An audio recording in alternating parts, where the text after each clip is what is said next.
Nikola Jokic is going to cost you $12K, the most expensive player on the slate. You could also spend down, though, for Karl Anthony-Towns for $2,000 less, and he's coming off nearly 65 fantasy points in his last game. So Chaser fade Towns is the one that you're rolling with. You know, I guess I think I would still lean Jokic here, you know, especially if you're maybe saving some money and going with someone like SGA at point guard. I think it makes it a lot more palatable to pay up for a guy who, like you said, is the most expensive player on the slate. And, you know, I talked about Steph Curry kind of going into a mini slump by his standards.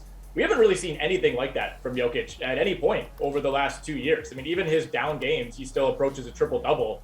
You know, he was 8 of 21 from the field, kind of a rough game for the Nuggets against OKC over the weekend. And it felt like Jokic just didn't really have it. Still finished with 22, 18, 6 assists, and 1 steal. So his bad games are still like career best fantasy games for 95% of the league. So I really have no problem paying up for Nikola Jokic. All right, what do we think, Garion? You just want to pay up here in this spot, or do you want to save the $2,000? Yeah, I have to echo what Nick was talking about. I think the one thing with Towns is just that level of inconsistency that you don't find with Jokic. I mean, we talk about all the time, like, oh, so-and-so is out tonight for Team X, and that's the reason that this guy, this superstar player, could possibly average 1.6 or 1.7 DraftKings points per minute.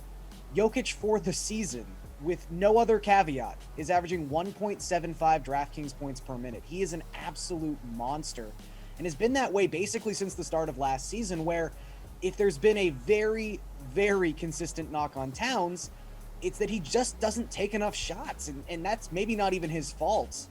This is now the second coaching staff we've been kind of talking about this with, but you know, this is someone who plays for a team where 3 different starters have a usage rate above 25%.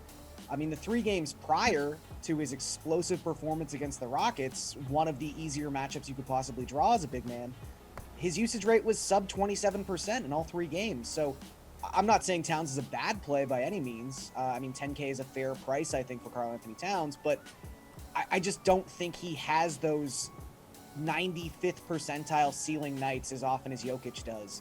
And I think $2,000 isn't enough for me to separate these two guys in terms of who I'd want to play over Jokic. So I would just go with Denver's big man.